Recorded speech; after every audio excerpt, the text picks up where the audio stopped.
Hello, very good morning பசங்களா எல்லாரும் எப்படி இருக்கீங்க? Okay, so happy to be seeing you all today. இன்னைக்கு நம்ம one shotல class 12 biologyல இருந்து ரொம்ப இம்பார்ட்டன்ட்டான ஒரு சாப்டர் இந்த genetics unit, அதாவது evolution தான் வந்து we are going to cover. So இந்த ஒரு one shotல இந்த entire chapterல நீங்க என்னெல்லாம் pointers ஞாபகம் வச்சுக்கணும், important examples என்னெல்லாம், theories என்னெல்லாம், இது எல்லாமே வந்து we are going to go through in this single class பசங்களா. So நீங்க இன்னும் எதுவுமே படிக்கலனா கூட இந்த ஒரு class attend பண்ணீங்கன்னா evolution will be sorted. Don't worry, okay? Is that all right? Okay, so ஆரம்பிக்கலாம் அப்படின்னா மேம் எல்லாமே கிளியராக இருக்குது, audio video is all fine அப்படின்னா அப்படியே ஒரு ஸ்டாரை தெருக்கி விடுங்க பார்க்கலாம் சாட் பாக்ஸில். Can I see some energy in the chat box பசங்களா?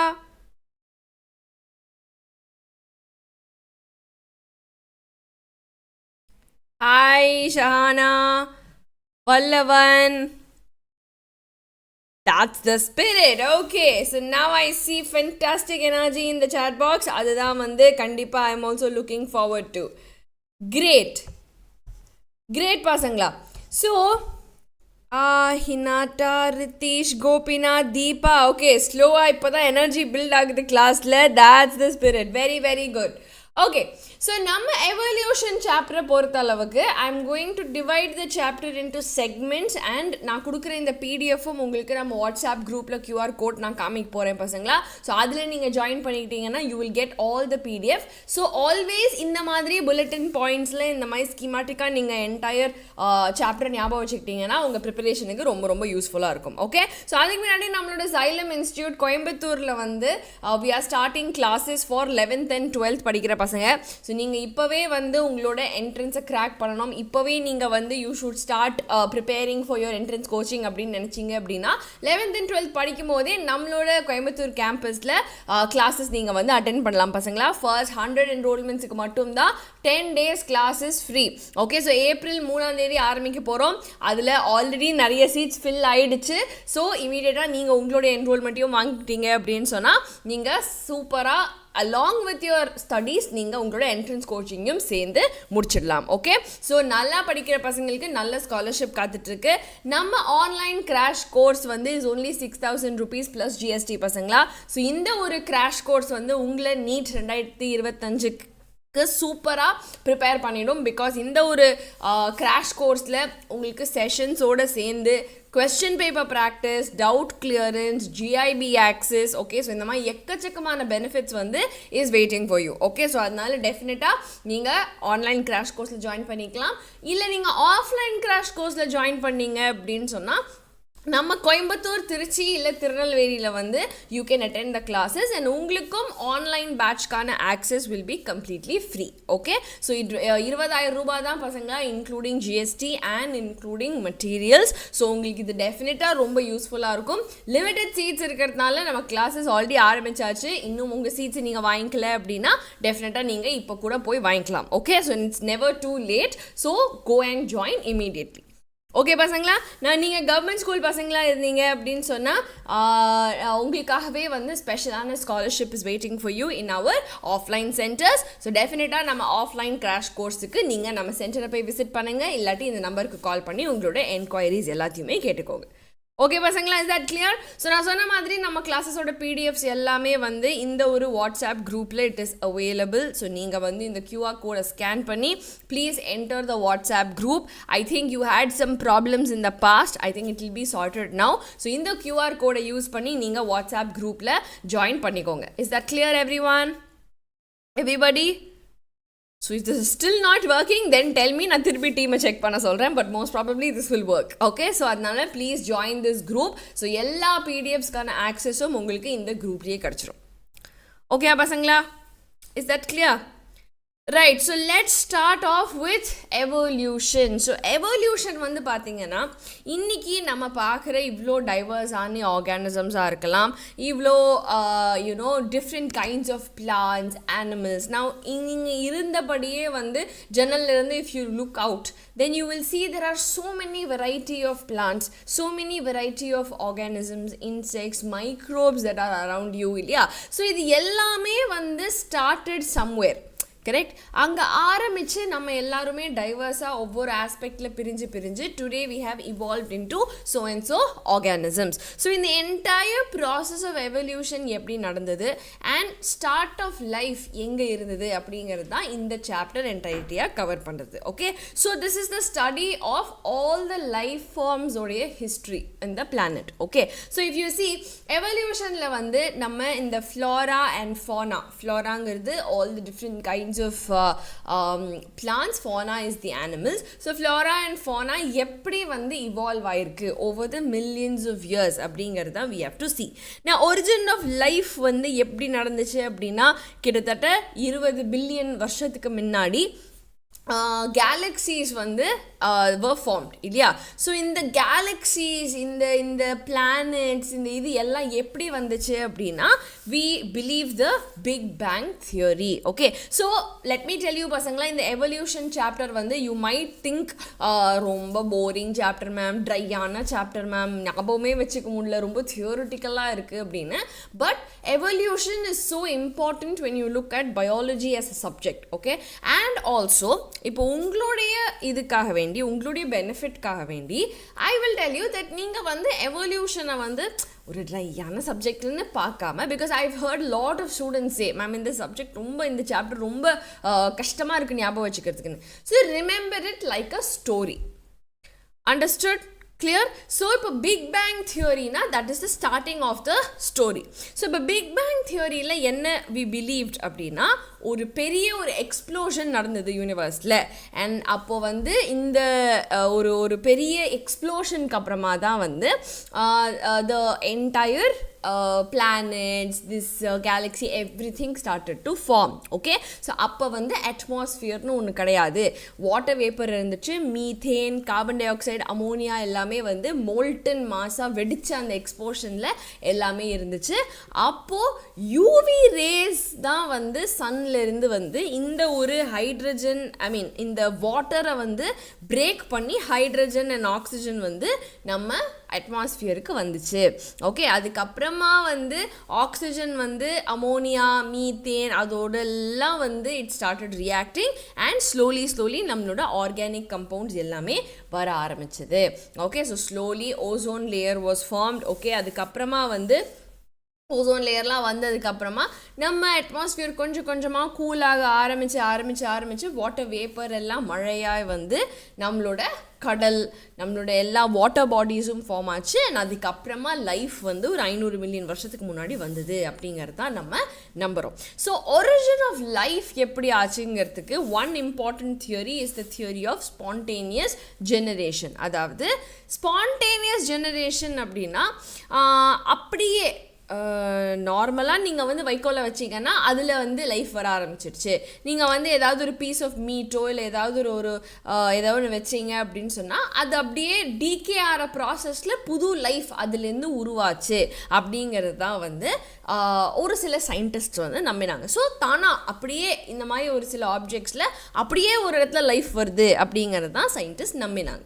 அதை விட பழைய காலத்தில் வந்து என்ன நம்பினாங்க அப்படின்னா பான்ஸ்பெர்மியா, அதாவது பக்கத்து பிளானெட்டில் இருந்தெல்லாம் அவங்களுடைய ஸ்போர்ஸ் வந்து அப்படியே காலப்போக்கில் வந்து யூனிவர்ஸுக்கு வந்து அப்படியே வந்து நம்ம பூமிக்கு வந்து விழுந்ததில் அந்த ஸ்போர்ஸ் எல்லாம் முளைச்சி லைஃப் வந்துடுச்சு அப்படிங்கிறது தான் theory of panspermia.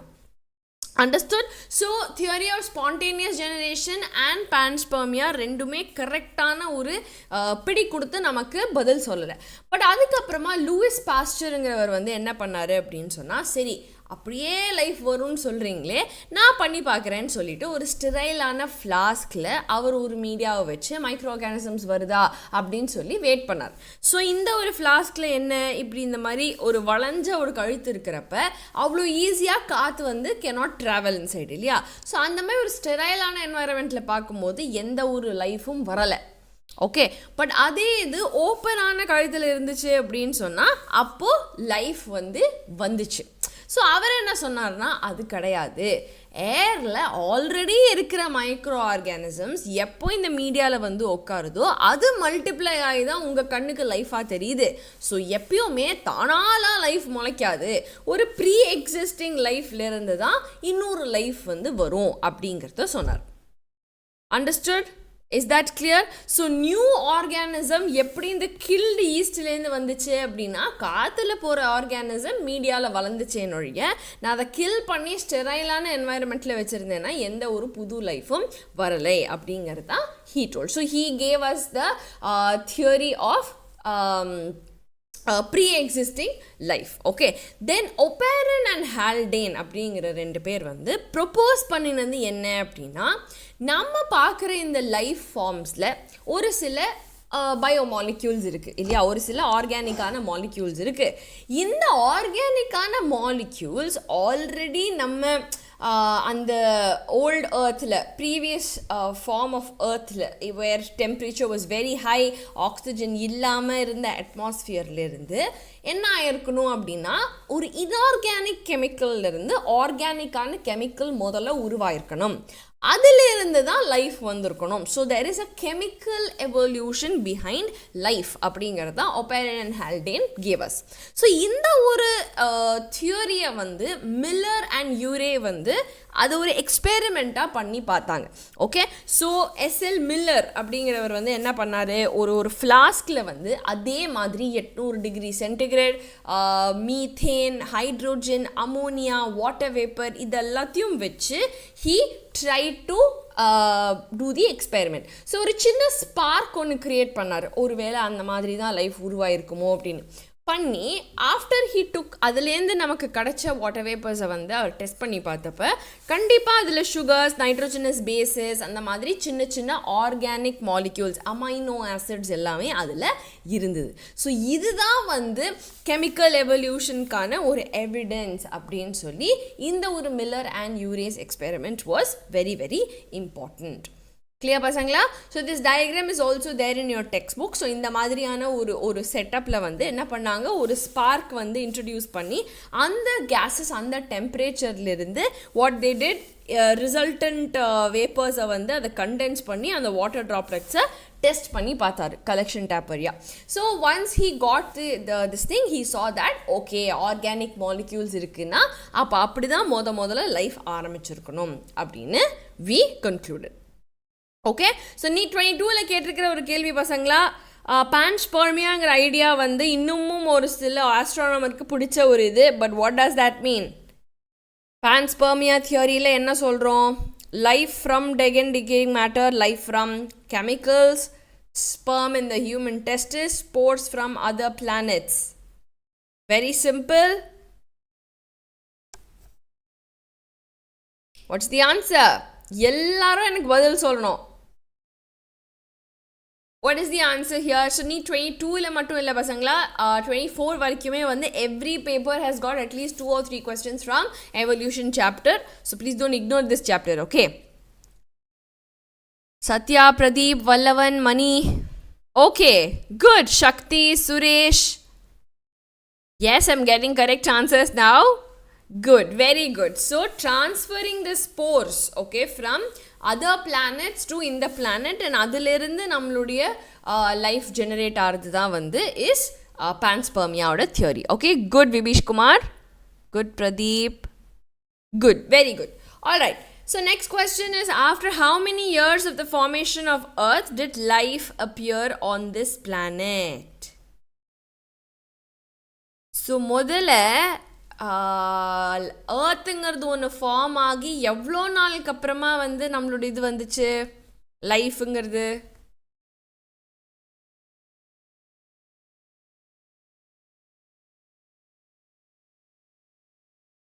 Very good Piyush.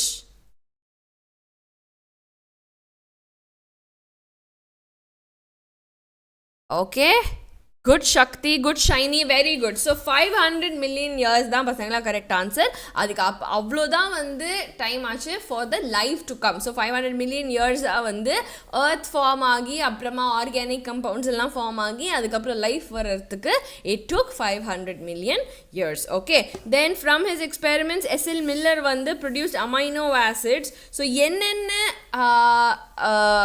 கேஸஸை எந்த மாதிரியான அட்மாஸ்ஃபியரில் did he carry out the entire process?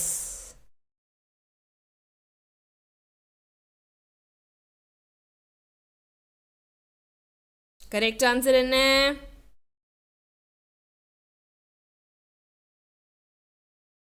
Okay, Rithan, Shanthi, Shiny, Piyush. Okay, Vibish Kumar, written very good. So answer is 4. Now Satya, நீங்க என்ன மிஸ்டேக் பண்ணீங்க தெரியுமா? அந்த மிஸ்டேக் காமனாக 90% ஆஃப் ஸ்டூடெண்ட்ஸ் பண்ணுறது தான். என்ன அப்படின்னா, ஃபஸ்ட்டு பார்த்த உடனே 800 டிகிரிஸ், இது 600, ஸோ 600 இல்லை, 800ன்னு பார்த்த உடனே இது கரெக்டான ஒரு ஆன்சராக தோணும் and you will mark it. But if you look into it, CH3ங்கிறது மெథைல் குரூப், CH4 தானே மீத்தேன். அதே மாதிரி NH4 is not ammonia, NH3 is ammonia. So option 4 is the correct answer. பார்க்குறதுக்கு ரொம்ப க்ளோஸாக இருக்குன்னு உடனே it is very easy to get carried away. Okay, yes, very good. So option 4 is the right answer. Alright, so let's continue pasangla. So origin of cellular and non-cellular life forms எங்கேருந்து வந்திருக்கும் அப்படின்னு பார்த்தீங்கன்னா, ஒரு 3 billion இயர்ஸாக தான் இந்த நான்-செல்லுலர் forms வந்து originate ஆகிருக்கும். ஸோ நான்-செல்லுலர் ஃபார்ம்ஸ்னால் என்ன? உயிர் இருக்கிற நம்மளோட ப்ரோட்டீன், RNA, பாலிசாக்கரைட்ஸ், இது எல்லாமே ஒரு மாலிக்யூலாக தன்னைத்தானே வந்து ரீப்ரொடியூஸ் பண்ணி இவென்ச்சுவலாக ஒரு செல்லுலர் ஃபார்ம் வந்து டெவலப் ஆச்சு. ஓகே, ஸோ 3 பில்லியன் இயர்ஸுக்கு முன்னாடியே நமக்கு நான் செல்லுலான ஃபார்ம்ஸ் இருந்துச்சு. பட் ஒரு 2 பில்லியன், அதாவது ஒரு 2000 மில்லியன் இயர்ஸாக தான் வந்து செல்லுலர் ஃபார்ம்ஸ் வந்து ஆர் எக்ஸிஸ்டன்ட். நான் முதல்ல லைஃப் ஃபார்ம்ஸ் வந்து தண்ணியில் மட்டும்தான் இருந்துச்சு. Okay, so this version of biogenesis, அதாவது வந்து இவல்யூஷனரி ப்ராசஸில் வந்து நம்ம நான் லிவிங் மாலிக்யூல்ஸ்லேருந்து தான் லிவிங் மாலிக்யூல்ஸ் வந்தது. That is how life was formed அப்படிங்கிற பயோஜெனசிஸ் தியரி தான் வந்து we are accepting majorly. So non living மாலிக்யூல்ஸ்லேருந்து தான் the life started coming. Okay, which is biogenesis. So now idhula vande there are some theories, like for example theory of special creation la vande god அப்படிங்கிற ஒரு energy தான் வந்து has created all of this அப்படிங்கிறது எல்லாமே வந்து we see in this theory of special creation. Okay, so இன்றைக்கி உலகம் எப்படி இருக்கோ அப்படி தான் வந்து இனிஷியல் ஸ்டார்டிங் ஸ்டேஜ்லேயே வந்து க்ரியேட் ஆச்சு. அண்ட் நம்ம எர்த் வந்து ஒரு 4000 வருஷம் பழமையான ஒரு பிளானட் தான் அப்படிங்கிறதுலாம் 19th சென்ச்சுரியில் ரொம்ப ஸ்ட்ராங்காக பிலீவ் பண்ணிகிட்டு இருந்தாங்க. Okay, so all this theories வரும்பொழுது then came டார்வினுடைய natural selection. So இது வரைக்கும் வந்து they spoke about how lives came, they spoke about origin of life, so all this was already there. But எப்படி இவ்வளோ டைவர்ஸான ஸ்பீஷீஸ் வந்து நமக்கு வந்தது? ஓகே, ப்ரீ எக்ஸிஸ்டிங் ஃபார்மில் இருந்து தான் லைஃப் வந்திருக்குன்னு நீங்கள் சொல்கிறீங்க, fine. But how does it that இவ்வளோ ஸ்பீஷீஸ், ஒரு பிளான்ட்னு எடுத்துக்கிட்டிங்கன்னா எவ்வளோ ஸ்பீஷீஸ் ஆஃப் பிளான்ட்ஸ் இருக்குது, ஒரு பறவைன்னு எடுத்துக்கிட்டிங்கன்னா எவ்வளோ ஸ்பீஷீஸ் ஆஃப் பறவை இருக்குது. ஸோ இதெல்லாம் எப்படி வந்துச்சு அப்படிங்கிறதுக்கான தியரி தான் வந்து டார்வின் நமக்கு கொடுத்த ஒரு theory. So what did he சே? நம்ம காலப்போக்கில் நம்ம சர்வைவலுக்கு தேவையான ஒரு சில கேரக்டரிஸ்டிக்ஸ் வந்து மனுஷனுக்கு ஆர் எந்த ஒரு ஸ்பீஷீஸாக இருந்தாலும் will keep on changing. So இந்த வேரியேஷன் வந்து நம்மளை பெட்டராக சர்வைவ் பண்ண தூண்டுது. Okay, so climate, food, physical factors, இது மாதிரி நிறைய விஷயங்கள் வந்து இந்த ஒரு சர்வைவலை பெட்டர் பண்ணுறதுக்கான ஒரு வேரியேஷனை காஸ் பண்ணுது. அந்த வேரியேஷனில் யார் சக்சீட் ஆகுறாங்களோ அவங்க தான் will be fit. Okay, so survival of the fittest அப்படின்னு சொன்னார். Understood? Is that clear? So இப்போ வந்து நான் காமனாக கொடுக்குற எக்ஸாம்பிள் இஸ் தட், இப்போ வந்து ஒரு கடைக்கு போகிறோம், கடையில் வந்து ப்ரௌனிஸ் வச்சுருக்காங்க, எல்லாருக்கும் ப்ரௌனி தான் வேணும்னு சொல்லிட்டு பெரிய க்யூவில் நீங்கள் நின்றுட்டு இருந்தீங்கன்னா பக்கத்துலேயே குலாப் ஜாமுன் இருக்குது. ஓகே, எனக்கு ப்ரௌனி இல்லைனா குலாப் ஜாமுன் சொல்லிட்டு நீங்கள் கொஞ்சம் அட்ஜஸ்ட் பண்ணி நம்ம சேஞ்ச் பண்ணிக்கிட்டோம் அப்படின்னு சொன்னால் அந்த ஒரு சேஞ்ச் வந்து will allow another species to go towards gulab jamun. Okay, so அந்த மாதிரி இன் எனி கேஸ் இந்த மாதிரி ஒரு சில வேரியேஷன்ஸ் வந்து யார் ஃபேவரபிளான வேரியேஷன்ஸை அடாப்ட் பண்ணிக்கிறாங்களோ they will survive better in an environment. So இந்த mode of selection is what we call as natural selection. Clear பசங்களா? நான் ஆல்ஃப்ரெட் வாலஸுங்கிற சயின்டிஸ்ட்டும் வந்து இதே மாதிரி தான் மலாய் ஆர்ஷிபெலாகோவில் வந்து ஹீ ஆல்சோ had similar-ஆன ஒரு theory. Okay, so he said that எல்லாருக்குமே அவங்க ஆன்செஸ்டரோட ஒரு சில சிமிலாரிட்டிஸ் இருக்கும். ஓகே, ஸோ அந்த ஆன்செஸ்டர்ஸ் வந்து நம்ம காலாகாலமாக ஏதோ மில்லியன்ஸ் ஆஃப் இயர்ஸ் முன்னாடி இருந்த ஸ்பீஷீஸாக இருந்தால் கூட அவங்களோட லைஃப் ஃபார்ம் எடுத்துக்கிட்டு நம்மளோட லைஃப் ஃபார்ம் எடுத்துக்கிட்டோம் அப்படின்னா கண்டிப்பாக நிறைய சிமிலாரிட்டிஸ் இருக்குது அப்படிங்கிறது தான் அவர் பார்த்தார். ஓகே, ஸோ பயாலஜிக்கல் ஹிஸ்ட்ரியில் வந்து all our genetic material, all our features are somewhere related to a common ancestor is what Alfred Wallace told us. Okay, so Darwin சொல்லியாச்சு, வாலஸ் சொல்லியாச்சு. ஸோ இந்த ஒரு எவல்யூஷனுங்கிறது நடந்ததுக்கான ஆதாரம் என்ன அப்படின்னு பார்த்தீங்க அப்படின்னா, ஃபர்ஸ்ட் இஸ் த பேலியன்டாலஜிக்கல் எவிடன்ஸ், அதாவது ஃபாசில்ஸ்லேருந்து நமக்கு கிடைக்கக்கூடிய எவிடன்ஸ். ஸோ ராக் செடிமெண்ட்டோட கிராஸ் செக்ஷன்ஸை எடுத்து நம்ம பார்த்தோம் அப்படின்னா டிஃப்ரெண்ட் லேயர்ஸில் டிஃப்ரெண்ட் ஃபாசில்ஸ் வந்து நமக்கு கிடைக்கும் இல்லையா? ஸோ அந்த டிஃப்ரெண்ட் ஃபாசில்ஸில் ஸோ இப்போ நீங்கள் இப்போ தோண்டி எடுத்தீங்க அப்படின்னா அது இப்போ ரீசெண்டாக புதஞ்ச ஒரு ஆனிமல். ஸோ இன்னும் கொஞ்சம் தூரத்தில் நமக்கு இன்னொரு ஆனிமல் கிடைக்குது அப்படின்னா அது இன்னும் கொஞ்சம் பழமையானது. அதே மாதிரி கீழே நம்ம தோண்டிக்கிட்டே போனோம் அப்படின்னு சொன்னால் we can go and see how exactly அந்த கீழேந்து மேலே வரைக்கும் இருக்கிற ஸ்கெல்டன்ஸ் வச்சோ இல்லை இம்ப்ரிண்ட்ஸ் வச்சோ நம்ம கண்டிப்பாக அதோடைய இவல்யூஷனை வந்து we can study. Okay, so that is a paleontological evidence. So life forms வந்து ஓவர் டைம் ஜியாலஜிக்கல் டைம் ஸ்பேன்ஸில் நிறைய மாறி இருக்குது அப்படிங்கிறத நம்ம இந்த மாதிரியான ராக் செடிமெண்ட் லேயர்ஸில் இருக்கிற ஃபாசில்ஸை வச்சு we can identify. So this is called as the paleontological evidence பசங்களா. Then coming to the embryological evidence. So Wallace சொன்ன மாதிரி நம்ம ancestors-ஓட ஒரு சில similarities ஷேர் பண்ணுறோம் அப்படின்றப்ப if you look at vertebrates-ல டெட்ராபோடாவுடைய 5 கிளாஸ் ஆஃப் ஆனிமல்ஸை நீங்கள் பார்த்தீங்க அப்படின்னா ஒரு மீன், ஒரு amphibian, reptile, bird and mammal வரைக்குமே we all have the similar-ஆன ஒரு embryo structure. ஸோ இந்த ஒரு எம்ப்ரியோ பார்க்கும்போது இது மீனா இல்லை மனுஷனா இல்லை தவளையாங்கிறத நீங்கள் சொல்லவே முடியாது. everything looks similar. அதுக்கப்புறமா வளரும் பொழுது தான் வந்து ஒவ்வொரு ஆம்ஃபிபியனோ இல்லை ரெப்டைலோ இல்லை மேமலோ ஃபிஷ்ஷோ அது அப்புறமா தான் வந்து டிஃப்ரென்ஷியேட் ஆகுதே தவிர ஒரு எம்ப்ரியானிக் ஸ்டேஜில் all the vertebrates look alike. Is it clear பசங்களா?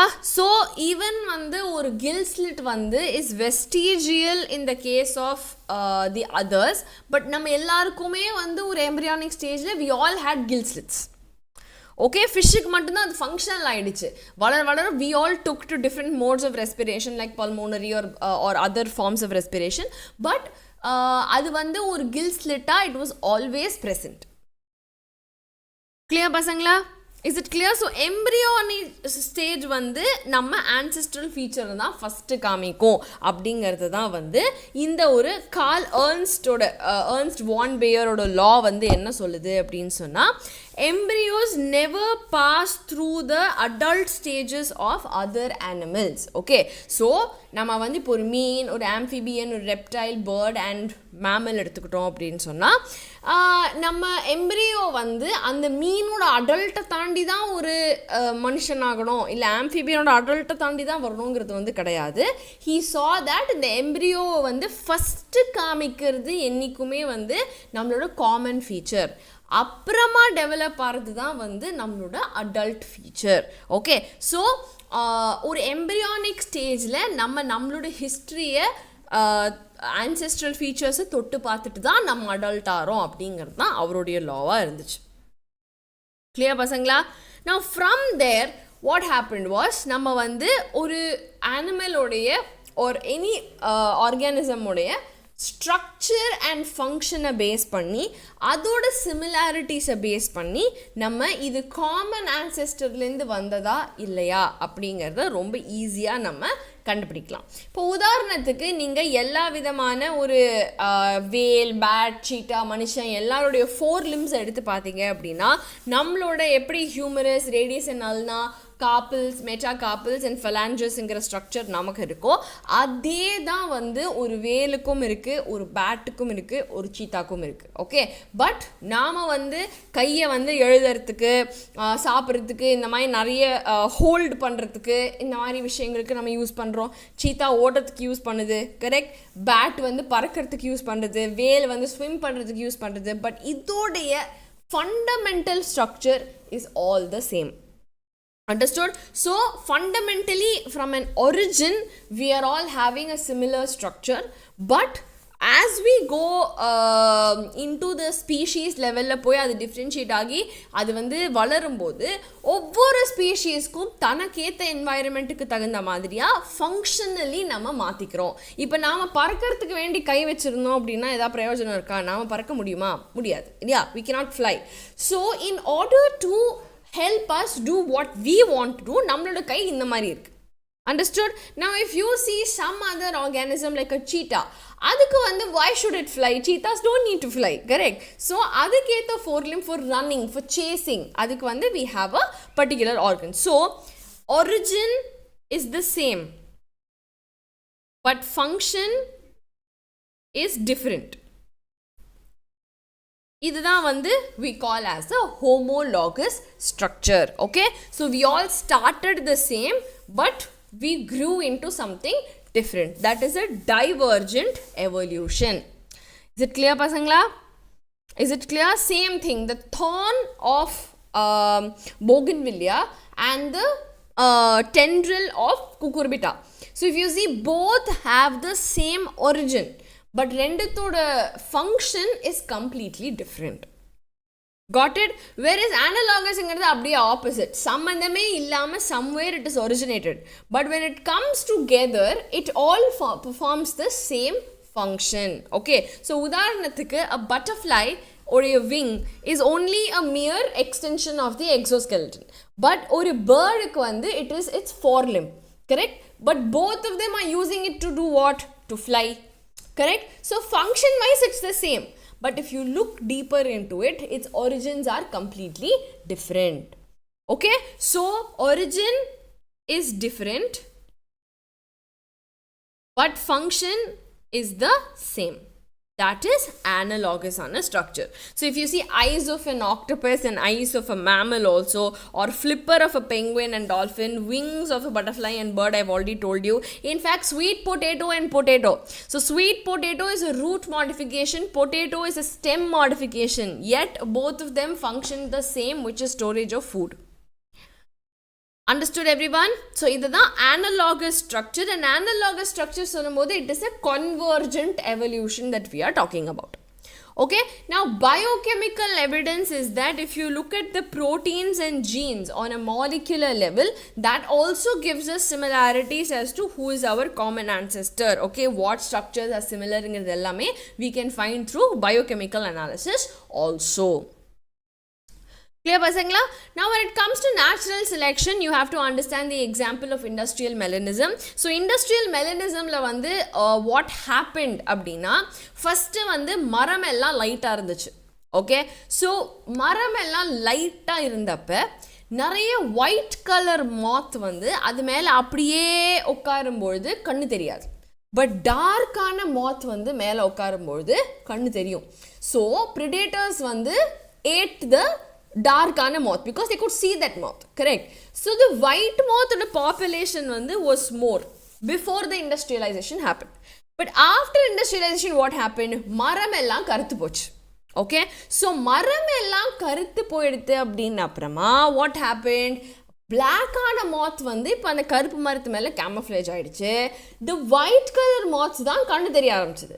அப்போ predators started eating the white color moth. அப்போ என்னாச்சு? there was more dark colored moths than the white color moths in the same area. So before and after industrialization, அந்த மரத்தோட கலருக்கு தகுந்த மாதிரியா the nature itself selected either the white or the black color moth. Correct? So this is also a case of natural selection that you have to understand. Okay, so in the lichens, okay, lichens ingiradhu vandu நம்ம industrial pollution la நடந்துச்சுனா these lichens will start dying. Okay, so that means வந்து அவங்க எங்கே pollution இருக்கோ அங்கே they do not அங்கே வந்து they do not survive. So இந்த lichens எல்லாம் சாக மரம் எல்லாம் வந்து started becoming darker, and as a result அந்த mothsனால could not survive in the particular condition. Understood pasangla? Is it clear? Is it clear? So even for that matter நாமளே நிறைய ஆர்கானிசம்ஸை உருவாக்கி விட்டுருக்கோம். இந்த மாதிரி ஹெர்பிசைட்ஸ் பெஸ்டிசைட்ஸ்லாம் விஸ்டாண்ட் பண்ணக்கூடிய ஆர்கானிசம்ஸை நாமளே உருவாக்கியிருக்கோம். எப்படி? ஏன்னா நாம் நிறைய யூஸ் பண்ண அதில் சர்வைவ் ஆகிற ஒரு சில ஆர்கானிசம்ஸ் தே இவால்வ்ட் இன்டு ரெசிஸ்டண்ட்டான வெரைட்டிஸ். ஓகே, ஸோ என்றைக்குமே எவல்யூஷனுங்கிறது வந்து ஒரு டைரெக்டடான ப்ராசஸ் கிடையாது. Okay, so it is a very random process. Okay, it is a chance of mutation, chance of selection in nature தானே தவிர you cannot really predict evolution or you cannot force evolution to happen. Understood pasangla? Is it clear? Now coming to the term adaptive radiation. Now I said Darwin gave us a theory of natural selection. Yeah. So how he came to this conclusion அப்படினா அவர் வந்து Galapagos Islandல போய் when he started doing his experiments, there he found that in the finch அப்படிங்கிற ஒரு பறவை அந்த Island பூரா இருந்துச்சு.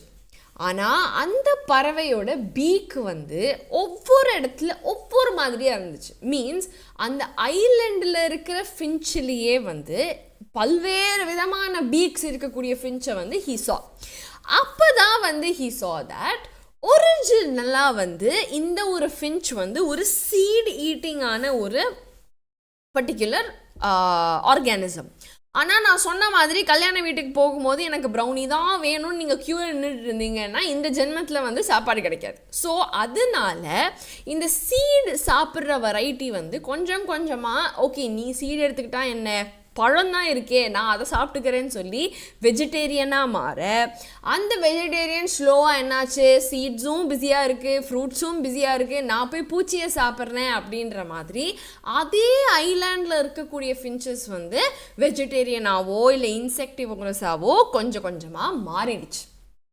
Okay, so ப்ரௌனியை விட்டுட்டு நம்ம போய் குலாப் ஜாமுன் சாப்பிடலாம், காஜர் ஹல்வா சாப்பிடலாம், என்ன வேணால் சாப்பிடலாம் இல்லையா? ஸோ அதுக்கு நம்மளை நாமே மாற்றிக்கணும். ஸோ இந்த மாதிரி என்னுடைய ஒரே இடத்துல ஓகே நம்ம எல்லாரும் சேர்ந்து வாழணும்னா ரீசோர்ஸஸை ஷேர் பண்ணிக்கலாம். நீ சீடு சாப்பிட்டா எனக்கும் சீடு தான் வேணுங்கிறது இல்லை, நம்ம ரெண்டு பேருமே உயிர் வாழணும்னா நீ சீடு சாப்பிடு, நான் ஃப்ரூட் சாப்பிட்றேன், நான் ஃப்ரூட் சாப்பிட்டா நீ இலை சாப்பிடு, நீ இலை சாப்பிட்டா அவன் இன்செக்ட் சாப்பிடுவான் அப்படின்னு சொல்லி அவங்களே வந்து தன்னைத்தானே அடாப்ட் பண்ணி மாறிக்கிட்டாங்க. That is known as adaptive radiation. Is it clear பசங்களா? ஸோ சேம் அதாவது சேம் ஜியோகிராஃபிக்கல் ஏரியாவில் ஒரே ஒரு ஸ்டார்டிங் பாயிண்ட்லேருந்து அதர் ஹேபிட்டாட்ஸுக்கு தன்னைத்தானியே டிஃப்ரெண்ட் ஸ்பீஷீஸாக மாற்றிக்கிட்டு ரேடியேட் ஆகிறது தான் we call as adaptive radiation. Is that clear? Clear to all of you?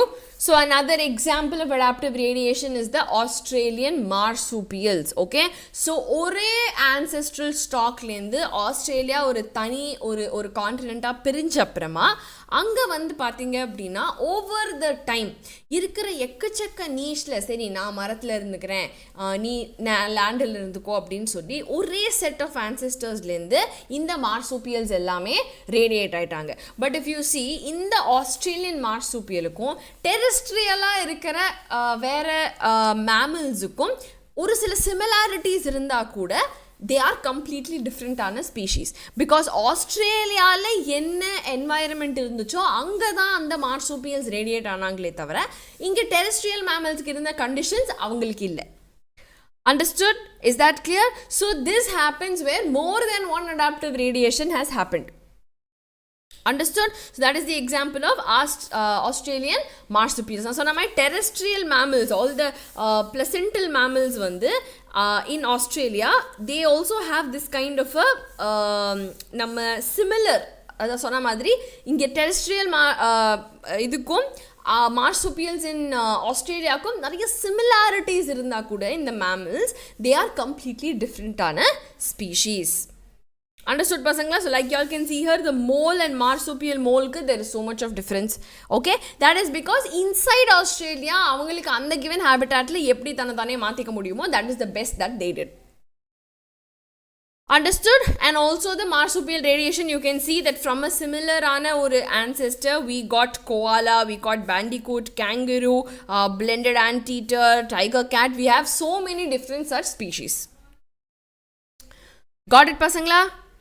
So let's solve a question here. The flippers of the penguin and dolphin are examples of what? Flippers of the penguins and dolphins.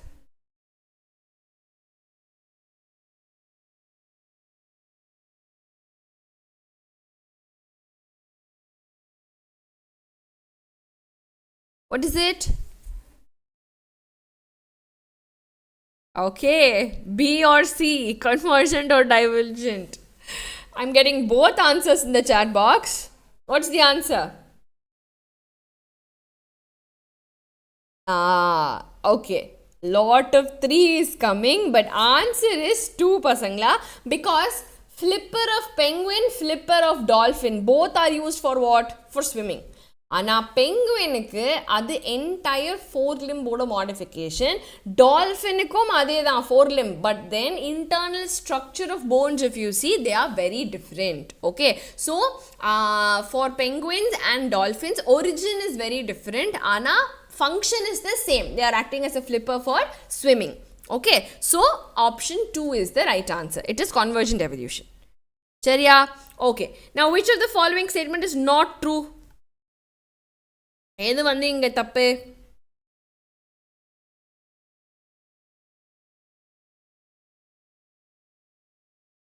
எது தப்பு? I'm waiting for the answer. Chelladurai, Suresh, Shakti, Basil, Shri Hari.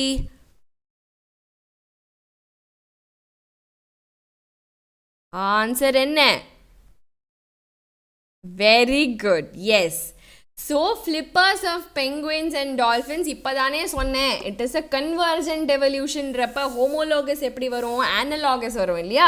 So that is the false statement here. Understood, pasangla? All right, now next question, embryological support யார் propose பண்ண ஒரு விஷயம்? embryo வந்து will go through all ancestors properties, அதுக்கப்புறமா தான் நம்மளுடைய adult propertyக்கு வருங்கிறத யார் சொன்னா?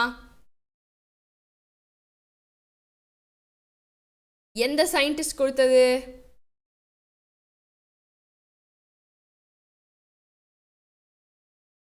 Yes, that's the right answer. Everyone has given one as the answer. Ernst Haeckel தான் நமக்கு இந்த ஒரு கான்செப்டை கொடுத்தது. Okay, very good. All right. So பசங்க, before we continue, நம்ம Xylemல online crash course is only 6,000 rupees பசங்களா. நம்ம கிராஷ் கோர்ஸ் எடுக்கிறதுனால உங்களுக்கு நீட்கான கம்ப்ளீட் ப்ரிப்பரேஷன் கிடைக்கும். நம்ம live sessions, you will have question papers ஒரு ப்ராக்டிஸ், நம்ம Xylemோட எல்லா GIBக்கான ஆக்சஸ், இது எல்லாமே உங்களுக்கு கிடைக்கும். ஸோ எக்கச்சக்க மாக் டெஸ்ட், எக்கச்சக்க feedback also you will get. Okay, so you'll be able to analyze also நம்ம எங்க தப்பு பண்றோம் அப்படிங்கிறது. ஸோ டெஃபினட்டா நம்ம கிராஷ் கோர்ஸை நீங்க கன்சிடர் பண்ணுங்க. ஆன்லைன் கிராஷ் கோர்ஸ் இல்லாம ஆஃப்லைன் கிராஷ் கோர்ஸா எடுத்தீங்கன்னா you will get online crash course also. Okay, அதோட ஆக்சஸும் உங்களுக்கு ஃப்ரீயா கிடைக்கும். ஆஃப்லைன் கிராஷ் வந்து பார்த்தீங்க அப்படின்னா is only 20,000 rupees including GST பசங்களா. நம்ம கோயம்புத்தூர், திருச்சி அண்ட் திருநெல்வேலியில் we have our crash courses. So டெஃபினட்டாக நம்ம சென்டர்ஸை விசிட் பண்ணுங்க, இல்லாட்டி நம்ம நம்பருக்கு கால் பண்ணி கூட நீங்கள் உங்களுடைய என்கொயரிஸை கேட்கலாம். நம்ம 11th and 12th படிக்கிற பசங்களுக்கு, ஸோ இப்போ தான் நீங்கள் 11th ஸ்டாண்டர்ட் ஆரம்பிக்கிறீங்க, இல்லை இப்போ தான் 12th ஸ்டாண்டர்ட் ஆரம்பிக்கிறீங்க அப்படின்னா உங்களுக்கான என்ட்ரன்ஸ் கோச்சிங் வந்து நம்ம கோயம்புத்தூர் கேம்பஸில் it is available. So classes வந்து ஏப்ரல் 3ஆம் தேதியிலேருந்து ஆரம்பிக்குது. முதல் 100 என்ரோல்மெண்ட்ஸுக்கு 10 days of free class, free materials and library access கிடைக்க போகுது பசங்களா. ஸோ டெஃபினட்டாக இதை யூட்டிலைஸ் பண்ணிக்கோங்க. சீட்ஸ் ரொம்ப ஃபாஸ்ட்டாக ஃபில் அப் ஆகிட்டுருக்கு. ஸோ இமீடியட்டாக போய் உங்களோட அட்மிஷனை வாங்கிக்கோங்க. ஓகே பசங்களா, ரைட். So let's continue. நம்ம பயோலாஜிக்கல் எவல்யூஷன் அப்படின்னு பார்க்கும்போது இப்போ என்ன நடக்குது? இப்போ லெட்ஸ் சே நம்ம வந்து ஒரு பாக்டீரியாவை ஒரு மீடியமில் நம்ம வந்து க்ரோ பண்ணுறோம் அப்படின்னு சொன்னால் அங்கே இருக்கிற மீடியம்க்கு எல்லாரும் அடாப்ட் ஆகி அவங்க வந்து வளர ஆரம்பிப்பாங்க. கரெக்டாக? இப்போ உதாரணத்துக்கு குளுக்கோஸ் நீங்கள் போடுறீங்க அப்படின்னு சொன்னால் அந்த குளுக்கோஸை வச்சு வளர்கிறதுக்கு எல்லாரும் அடாப்ட் ஆகிப்பாங்க. நவ் இந்த ஒரு பர்டிகுலர் ஏ காலனியிலிருந்து நம்ம பி காலனிக்கு அந்த பாக்டீரியாவை நகர்த்தினோம் அப்படின்னு சொன்னால், இப்போ நம்ம வந்து லெட்ஸே இப்போ இங்கே குளுக்கோஸ் மீடியமாக வச்சுருந்தோம், இந்த இடத்துல லாக்டோஸை மீடியமாக வச்சுருக்கோன்னு வச்சுக்கோங்க. அப்போ குளுக்கோஸில் வாழ்ந்த இந்த ஒரு கம்யூனிட்டியிலேருந்து நம்ம இங்கே லாக்டோஸ்க்கு மாற்றுறப்ப எல்லாராலையும் சர்வைவ் ஆக முடியாது. ஓகே, அந்த புது கண்டிஷனில் ஒரு சில பேர் மட்டும்தான் என்ன பண்ணுவாங்க, ஸ்மார்ட்டாக அந்த இதுக்கு தேவையான மாதிரி தன்னைத்தானே மாற்றிக்கிட்டு வளர ஆரம்பிப்பாங்க.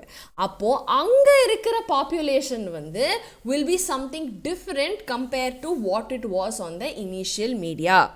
அண்டர்ஸ்டுட்? ஸோ இங்கே லாக்டோஸ் மேலே அது வந்து ஒரு புது ஸ்பீஷீஸாகவே வளர ஆரம்பிக்குது.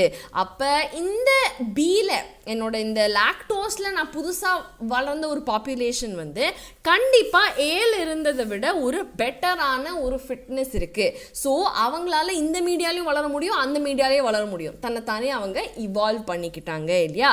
ஸோ இந்த மாதிரி தான் nature will select the fitness. Okay, so இந்த அடாப்டபிலிட்டி இஸ் இன்ஹெரிட்டட். இந்த லாக்டோஸில் வளர்ந்த இந்த ஆர்கானிசம்ஸ் ஃபர்தராக ரீப்ரொடியூஸ் பண்ணும்போது அந்த ஆர்கானிசம்ஸும் இப்போ ஃபர்தராக லாக்டோஸில் வளர்கிற மாதிரி தான் வந்து will be reproduced in that particular media. So இந்த மாதிரி யாரெல்லாம் தன்னைத்தானே அடாப்ட் பண்ணிக்கிட்டு அந்த ஒரு என்வாயரமெண்ட்டுக்கு எது ஒரு பெனிஃபிஷியலான எவல்யூஷனாக இருக்கோ அதை பேஸ் பண்ணி தான் animals will change themselves. நான் இந்த ஒரு எவல்யூஷனுக்கான தியோரி வந்து லமார்க் அப்படிங்கிற ஒரு சயின்டிஸ்ட் ஆர் இந்த ஒரு தியோரிக்கு பேர் லமார்க்கிசம் அப்படின்னு நம்ம சொல்லலாம். ஸோ இந்த ஒரு இவர் என்ன சொன்னார் அப்படின்னா, there is a use and disuse of organs. அதாவது எந்த ஆர்கன்ஸை நம்ம நிறையா யூஸ் பண்ணுறோமோ அதுதான் இன்னும் நல்லா வளரும், எதை நம்ம யூஸ் பண்ணலையோ அது அப்படியே வெஸ்டீஜியலாக போயிடும். உதாரணத்துக்கு நமக்கு காது வந்து is fixed, we don't have a free ear pinna that we can shake, it's not under our control. But ஒரு மாடால் அது முடியும், யானையால் அது முடியும். ஏன் நமக்கு இதாச்சு? ஏன்னா நமக்கு அதை யூஸே பண்ணுறது இல்லை.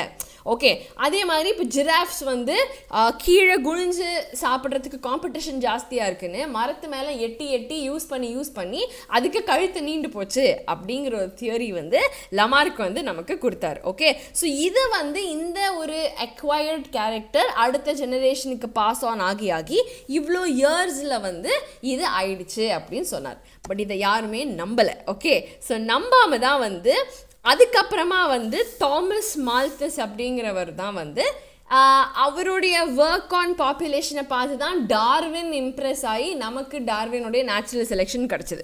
ஓகே, ஸோ தாமஸ் மால்தஸ் என்ன சொன்னார் அப்படின்னா, ஒரு தியோரிட்டிக்கல் பாப்புலேஷன் சைஸில், ஓகே தியோரிட்டிக்கலாக சொல்லணுன்னா எல்லா ஆர்கானிசம்ஸும் தன்னுடைய மேக்ஸிமம் ரீப்ரொடக்டிவ் கேப்பபிலிட்டியில் வந்து ரீப்ரொடியூஸ் பண்ணாங்க.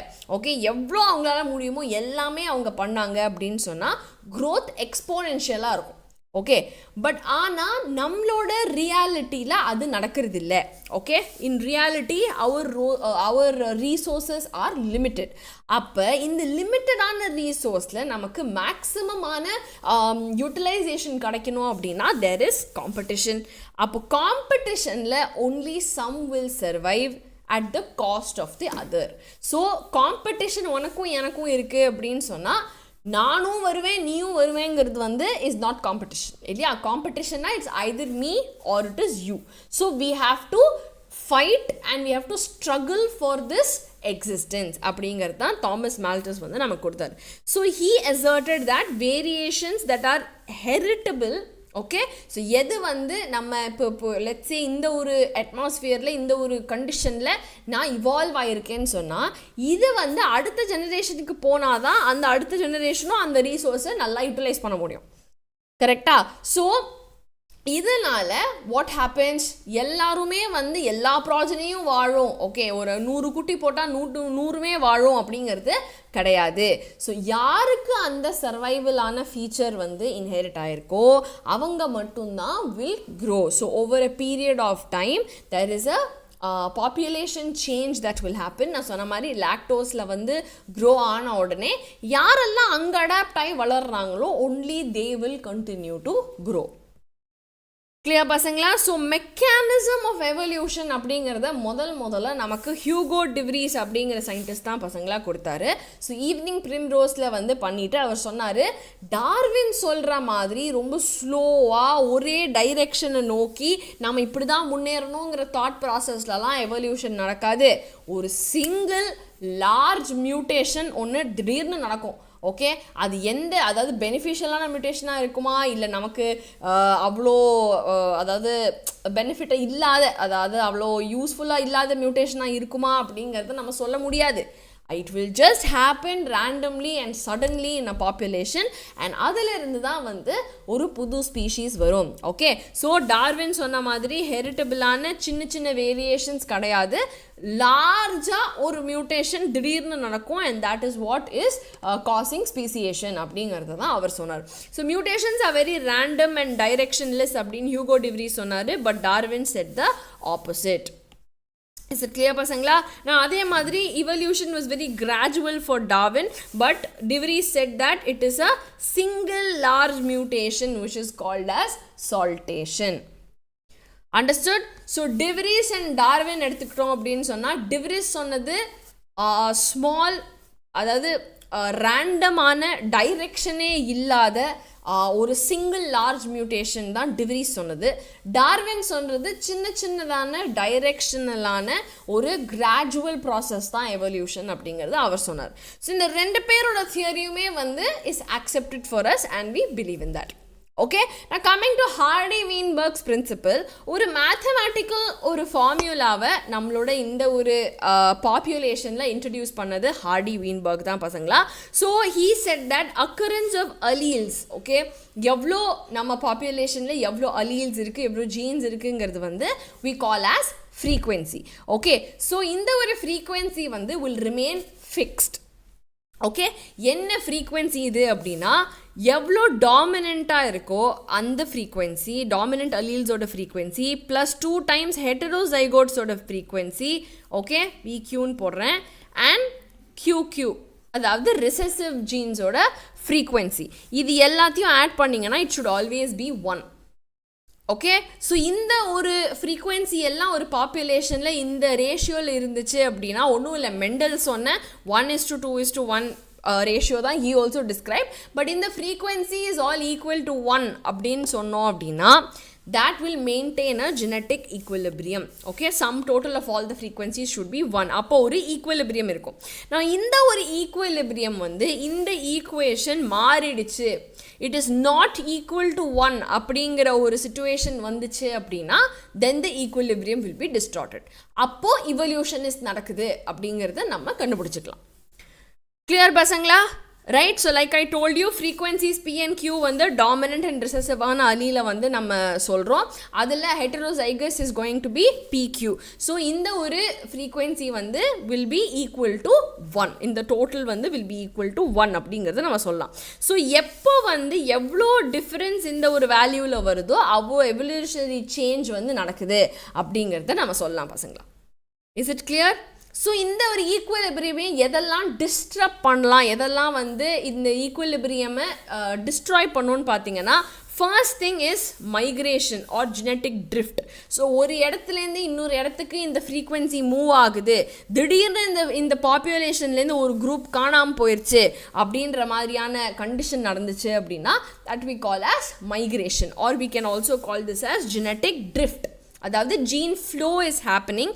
So multiple times, let's say somebody is migrating, அப்போ இந்த பாப்புலேஷனில் எனக்கு இருக்கிற இந்த ஒரு குரூப் ஆஃப் ஜீன்ஸோட ஃப்ரீக்வன்சி வந்து எனக்கு கம்மியாயிடும் இல்லையா. ஸோ இந்த genetic drift is a reason for Hardy-Weinberg equilibrium effect ஆகிறதுக்கான ஒரு முக்கியமான காரணம். Okay, so if you see here, என்னோட பாப்புலேஷன்லேருந்து ஒரு குரூப் மைக்ரேட் ஆகி போயிடுச்சு.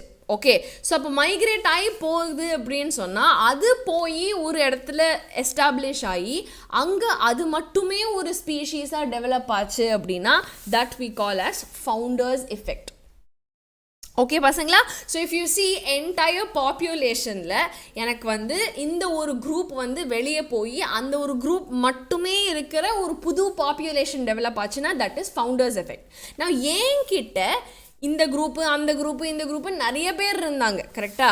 ஸோ நிறைய பேர் இருந்த இந்த இடத்துல திடீர்னு இந்த ஒரு குரூப் வந்து டோட்டலாக காணாமல் போயிடுச்சு அப்படின்னு சொன்னால் it causes a narrowing of my population. என்னோட குரூப் திடீர்னு ஒன்று காணாமல் போச்சு. So that is called as a bottleneck effect. Is it clear? Is it clear பசங்களா? ஸோ இந்த பாப்புலேஷன்லேருந்து migration is happening, gene flow is happening, genetic drift is happening, and ஒரு population தனியாக போய் உருவாக்கிச்சு அப்படின்னு சொன்னால் that will be founders effect. எனக்கு already இந்த பாப்புலேஷன்லேருந்து இந்த குரூப் திடீர்னு காணாமல் போயிடுச்சோ சுத்தமாக எதுவுமே காணும் அப்படின்னா it causes a bottleneck effect. Is it clear to everybody? Yes. So அப்போ ஆல்ரெடி இருக்கிற இந்த ஒரு பாப்புலேஷன்லேருந்து அட்வான்டேஜஸான மியூட்டேஷன் யூஸ் பண்ணி ஒரு சில புது ஃபீனோடைப்ஸ் வந்து ஒரு பாப்புலேஷனுக்கு வளர்ந்துச்சு அப்படின்னா that would result in speciation. Okay பசங்களா.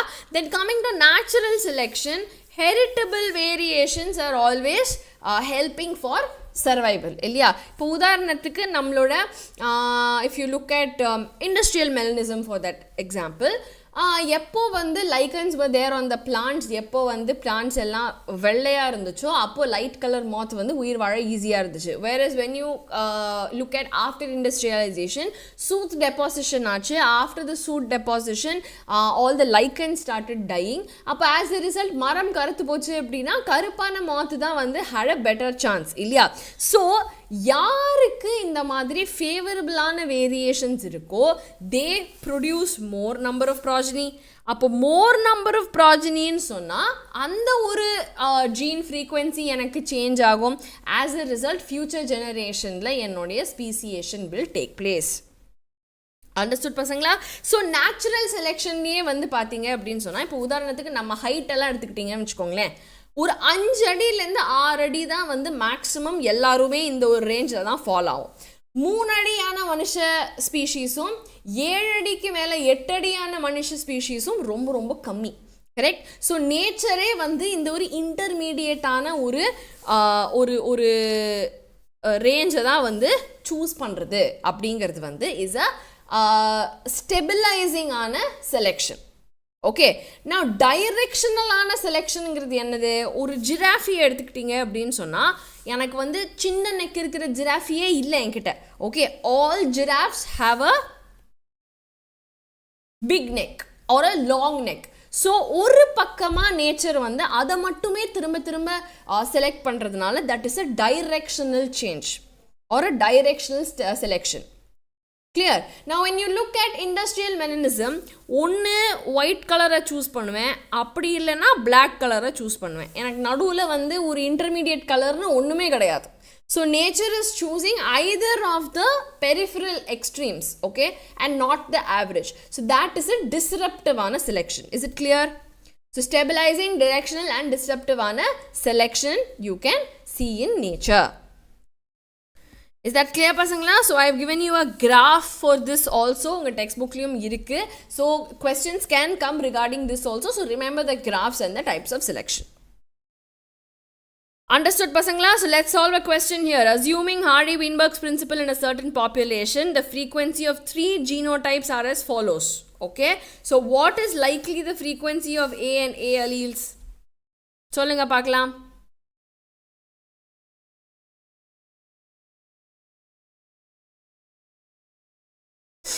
Everybody?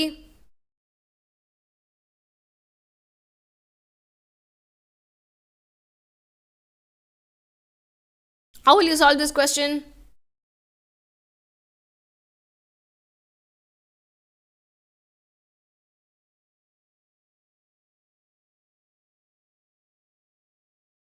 Everyone? How will you solve this question?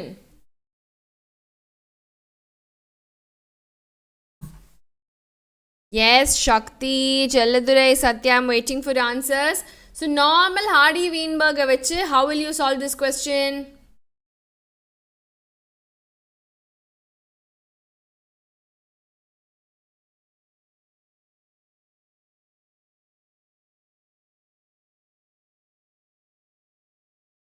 Yes, answer varla. Are you all still thinking?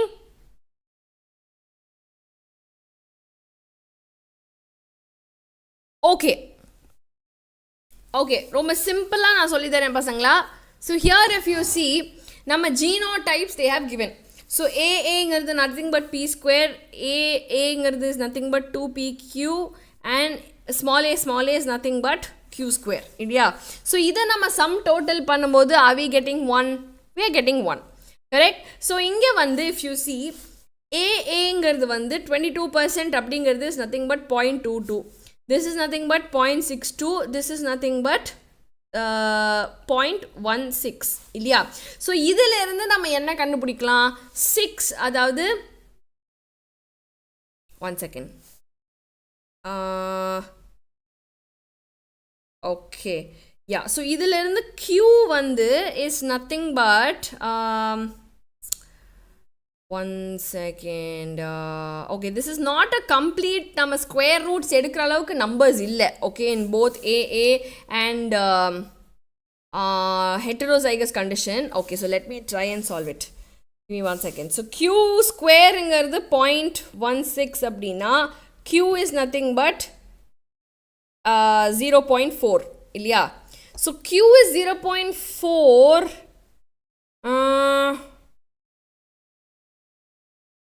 Okay, so actually speaking pasangla, if you see Q has to be 0.4 அப்படினா P வந்து will be 1 minus 0.4 which is 0.6. So actually this should have been instead of 0.22 should have been 0.36 இல்லையா. But here it is not the case, right? And இங்கே வந்து நம்ம பார்க்குறப்ப 2 into okay, so 2 into 0.4 is nothing but 0.8. 0.8 into 0.5 will still be 0.4, right? Okay, let me think about that 1 second. Okay, so inge vande it is not completely 0.22 அப்படினா it is not 0.6. okay, 0.6 vida it is kammi. இங்கே வந்து 0.4 is matching, but நமக்கு இந்த இது is not okay. So if you see here, usually option 2, அதாவது 40%, 60% இங்கிறது we cannot take into consideration here. Correct. So இங்கே actually answer is 53 and 47. Reason being என்ன அப்படின்னா, இங்கே வந்து it is 0.4 நம்ம எடுத்துக்கிட்டாலும் this is not 0.36, right? So it is a little less than 36 அப்படின்றப்ப it is not 60% completely. அப்போ we can take it as a 53-47 instead of a 60-40. Okay, that is the reason this question is there. But don't worry pasangla, sometimes இதை விட ரொம்ப straightforward ஆன questions will come. So I hope you all understood this. Okay, let's try another easy question from 2024. Which one of the following factors will not affect the Hardy-Weinberg equilibrium? இங்கே இருக்கிறதுல எது வந்து Hardy-Weinberg equilibrium match பண்ணாது? Everyone? Actually, don't worry about the previous question. Okay, I know it's a little glitchy ஆன ஒரு question, but you have to take a guess chance like how I taught you. Okay, pasangla?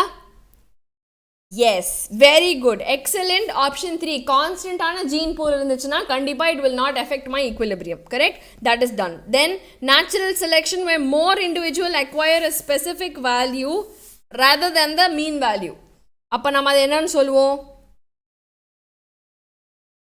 Other than mean value நான் ரெண்டு extremes-உமே எடுத்துக்கிட்டேன் அப்படின்னா what will it be called? Or ஒரு specific ஆன character rather than the mean value. Very good. It is option 3, directional ஆன ஒரு change, because I am taking one value other than the average ஆன ஒரு value. Good. Now factor that leads to founders effect. எந்த ஒரு இதனால எனக்கு founders effect பார்க்க முடியும்? Because of what activity? What is that activity called? Yes. Very good. Excellent, Govind-Sami. Very good. So you have to migrate. Correct. So genetic drift எப்போ நடக்குதோ, very good Pradeep. So எப்போ genetic drift நடக்குதோ அப்போ எனக்கு founders effect நடக்கிறதுக்கு ஒரு chance இருக்கும். Okay பசங்களா? Right. Now one last question. In a species the weight of newborn is this, okay, 2 to 5. அதில் 97% இந்த ரேஞ்சில் இருந்ததுன்னா they will survive. Okay, whereas 99% of all the ones in either 2 to 2.5 or 4.5 to 5 will die. So இந்த மாதிரி செலெக்ஷனுக்கு அர்த்தம் என்ன? Very good, excellent. So if you see here, நான் இது ஒரு கிராஃபாக plot பண்ணேன் அப்படின்னா 2 to 2.5 ஓட survival rate and 4 to 4.5 ஓட survival rate is very low. Who will survive? Maximum is 3 to okay, or 2.5 to 4.5 is where major survival is happening, or 3 தான் என்னுடைய major survival இல்லையா?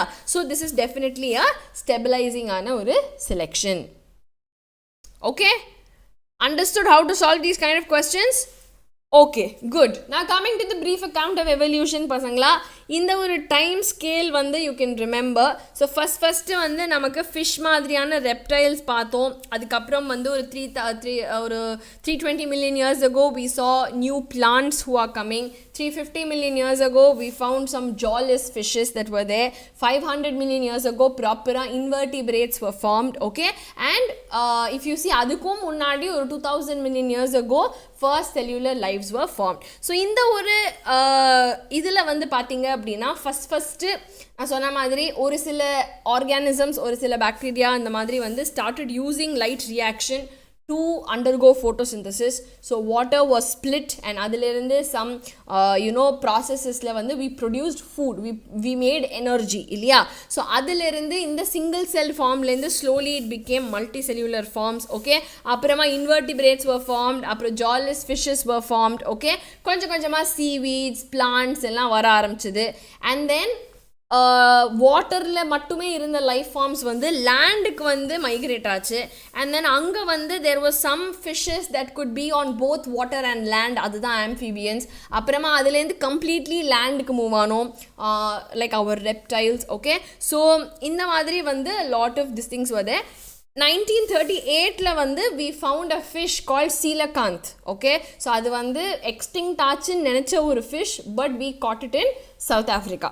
Understood? So in the animals வந்து they have lobe fins. Okay, so அதுதான் வந்து first amphibians வந்து it came about. அதாவது both land and waterல வாழக்கூடிய Meena it came about. Okay, அதுக்கப்புறமா slowly it evolved into reptiles. Okay, amphibians போடுற முட்டை வந்து was very fragile. So reptile வந்து thick shells ஓட வந்து dry ஆன முட்டை வந்து it started forming in reptiles. Okay, அதுக்கப்புறம் reptiles வந்து started flying. ஸோ டைனோசார்ஸில் வந்து பார்த்தீங்க அப்படின்னா லேண்ட் டைனோசார்ஸும் இருக்கும், பறக்கிற டைனோசார்ஸும் இருக்கும். So they started flying and அதுலேருந்து apes started coming and eventually லேண்டில் இருந்த டைனோசார்ஸ் ஆல்சோ ஃபர்ஸ்ட் வந்து அப்படியே கொஞ்சம் இவால்வ் ஆகி பிகேம் மேமல்ஸ். ஸோ எல்லாம் வந்து குட்டி எலி மாதிரியான சைஸில் தான் ஃபஸ்ட்டு மேமல்ஸ் வந்து were formed. அதிலிருந்து so many different mammals were starting to evolve. So முட்டை போடுற ஃபார்ம்ல இருந்து நம்ம விவிபாரஸாக மாற்றினோம். ஏன் அப்படின்னா it is to protect the young once. Okay, so அம்மாவோட பாடியிலேயே அதை ப்ரொடெக்ட் பண்ணிக்கிறதுக்காக வேண்டி தான் mammals were evolved. And then if you see, because of continental drift, south அமெரிக்காவும் நார்த் அமெரிக்காவும் வந்து ஜாயின் ஆனப்போ சவுத் அமெரிக்கன் ஆனிமல்ஸ் நிறைய செத்து போச்சு. ஏன்னா நார்த் அமெரிக்கன் ஆனிமல்ஸ் அங்கே வரப்போ they started to override the South American species. So as a result, what happened? North American animals were dominant and South American animals died. Clear? Salman Hussein coming to that kana, but somewhere around 18,000 years ago. All right. Okay, so in the mari continental driftல வந்து mammals of Australia survived because Australiaல வேற எந்த காம்படிஷனுமே இருக்கல. Okay, அதே மாதிரி வந்து there was some mammals who were completely in water. Okay, so அங்கே வந்து தனி evolution was happening and then we had man, of course. So eventually man also evolved and நல்ல language skill-ஆக இருக்கட்டும், self consciousness-ஆக இருக்கட்டும், evolutionலேயே ரொம்ப சக்ஸஸ்ஃபுல்லான ஒரு organism is man. Understood? So this time graph is there பசங்களா. But in case நீங்கள் இது வரைக்கும் இந்த கிராஃபை நீங்கள் படிக்கவே இல்லை அப்படின்னு சொன்னால் ப்ளீஸ் இக்னோர், பிகாஸ் வந்தாலுமே ஒரு கொஸ்டின் தான் வரும். பட் அதுக்காக உட்காந்து நீங்கள் இந்த டைம் ஃப்ரேம் என்னென்ன, இந்த ஸ்பீஷீஸ் என்னென்ன அப்படிங்கிறத வந்து நீங்கள் படிக்கிறது வந்து is only going to be time waste for you all. So please do not by heart this, தேவையில்லை. Okay, don't worry about that. But evolution of man, definitely you have to remember. Please remember the acronym DRAHENS. Okay, Dryopithecus, Ramapithecus, Australopithecus, Homo habilis, Homo erectus, Neanderthal man, and the Homo sapiens. Understood? Is that clear? So now when you look at Dryopithecus வந்து ரொம்ப ape மாதிரியான ஒரு organism. 15 million years முன்னாடி நம்ம பார்த்துருக்கோம். Okay, இது ரொம்ப ஹேரியாக ஏப் குரங்கு மாதிரி இருக்கும். பட் இது வந்து இன்னும் கொஞ்சம் ஏப் மாதிரி இருக்கும். ராமபெத்திகஸ் அதே மாதிரி இருந்தாலும் கூட, குரங்கு மாதிரியே இருந்தால் கூட கொஞ்சம் மேன் மாதிரி இருக்கும். ஸோ ஃபுல் குரங்குலேருந்து இது வந்து கொஞ்சம் மேன் மாதிரியான ஒரு குரங்குக்கு வந்துச்சு. So it started walking also a little bit. Okay, நம்ம ஈஸ்ட் ஆஃப்ரிக்காவில் வந்து we found these kind of little bit of fossils that relate to Ramapithecus. Okay, but ரொம்ப குட்டி குரங்கு மாதிரி தான் வந்து the feature were there. Australopithecus வந்து பார்த்தீங்கன்னா again they probably lived in East Africa, and அங்கே they were the ones who started using tools. Okay, and they ate only fruits. அவங்க மீட் சாப்பிடல, but tools for hunting, tools எல்லாமே develop பண்ணி கை use பண்ண ஆரம்பித்தது வந்து இஸ் ஆஸ்ட்ரலோபத்திகஸ். ஓகே, அதிலிருந்து we got the Homo habilis.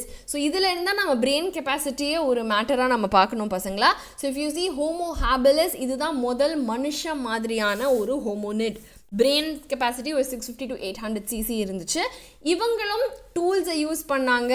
They started hunting, but அவங்க meat சாப்பிடல, they ate only fruits. Okay, from there we got to Homo erectus. Okay, so Homo erectus ஒரு 1.5 million years ago we would have seen these kind of organisms, and இது வந்து முதல்ல ஜாவால கண்டுபிடிச்ச ஒரு fossil. Okay, brain capacity was somewhere close to 900 cc, and இவங்க தான் probably started eating meat for the first time. Okay, then we have the Neanderthal man. Now he had a very high brain size, almost 1400 cc. Now he lived somewhere close to Asia, and இங்கே வந்து பார்த்தீங்க அப்படின்னு சொன்னால் they had a lot of civilized behavior, like for example dress போட்டுக்கிறது, they protected their body. Okay, they buried the dead, they started using a lot of tools for hunting and all, and கொஞ்சம் ரொம்பவே ஒரு அட்வான்ஸ்டான ஒரு ஃபீச்சராக Neanderthal man was present.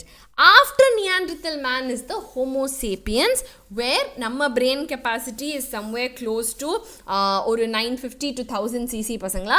And Homo sapiens வந்து first ஆஃப்ரிக்காவில் வந்து அதுக்கப்புறம் தான் ஆஃப்ரிக்காலே மிச்ச கான்டினென்ட்ஸ்க்கு slowly they started to go.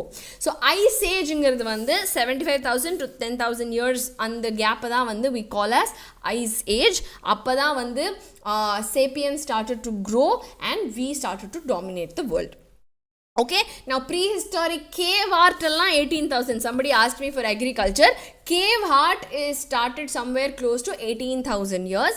அப்போ வந்து we can understand that okay, இந்த மாதிரி வந்து we started doing paintings, we started carving, we started using tools and skills. Okay, at that point in time. அதுக்கப்புறமா eventually வந்து we started to settle down. Settlements came, and you are right, Salman, agriculture came around 10,000 years ago. Okay, cave art came around 18,000 years ago. Understood? So அதுக்கப்புறமா slowly we started to grow, and today நம்ம எந்த அளவுக்கு technologically முன்னேறி இருக்கோங்கிறது டெஃபினட்டா you all know already. Yes பசங்களா? So that's it about human evolution. Let's take a look at a question here. Given below are some stages of human evolution. Arrange them in correct sequence. Correct sequence என்ன எதுக்குன்னு கேட்டிருக்காங்க. So use the acronym. நான் சொன்ன மாதிரி DRAHENS. DRAHENS ஞாபகம் வச்சுக்கிட்டீங்கன்னா you can definitely align them easily. Yes, absolutely. So hens அப்படின்னா hensனா H habilis, அதுக்கப்புறம் வந்து E erectus, then N neanderthalis, அதுக்கப்புறமா தான் sapien. Okay, so A D C B. Okay, option 3 தான் கண்டிப்பா கரெக்டான ஆன்சர். Okay பசங்களா, is it clear to all of you? So thank you so much பசங்களா. இதோட நம்மளோட evolution chapter is over. I hope this video was useful to you. Salman Hussain, you don't have to remember Cro-Magnon. Okay, நம்ம syllabusல என்ன stages கொடுத்திருக்கோம், let's stick to that. Okay, so in between, of course, lot of intermediate stages would have been there, but நம்ம major-ஆ இந்த stages தான் we need to remember for human evolution. Okay? So thank you so much பசங்களா. evolution இதோட முடிஞ்சது. நம்ம one shot series டெஃபினட்டாக follow பண்ணுங்க. ரொம்ப இம்பார்ட்டண்ட்டான சாப்டர்ஸ் மட்டும் எடுத்து அதில் இம்பார்ட்டண்ட்டான ஃபீச்சர்ஸை தான் நாம் ஹைலைட் பண்ணி இங்கே சொல்கிறோம். ஸோ அதனால் டெஃபினட்டாக it will be useful to you.